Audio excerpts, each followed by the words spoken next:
कडवई हे गाव आता नुसतं कडवई नसून आता महाराष्ट्रातील सत्तीशिळांचं गाव म्हणून ओळखलं जाऊ लागलं आहे। रत्नागिरी जिल्ह्यातील संगमेश्वर तालुक्यात वसलेलं हे शांत आणि निसर्गरम्य गाव आई वरदानदेवी मंदिरामुळे आधीपासूनच भाविकांच्या श्रद्धेचं केंद्र राहिलं आहे। पण आता या गावाला लाभली आहे इतिहासाची एक वेगळी ओळख, म्हणजेच कडवईमध्ये उभारण्यात आलेलं सत्तीशिळांचं स्मारक। सत्तीशिळा म्हणजे प्राचीन काळातील स्मृतिशिळा।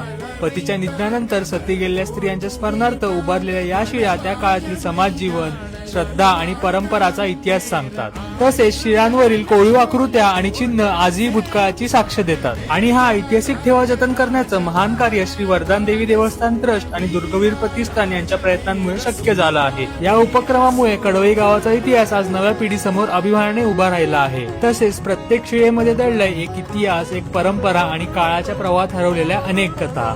इतिहासाचा हा अमूल्य ठेवा जपत कडवई गाव आज अभिमानाने उभा आहे। म्हणूनच आता महाराष्ट्रात एक नवी ओळख घुमतेय, कडवई म्हणजेच महाराष्ट्रातील सत्तीशिळांचं गाव।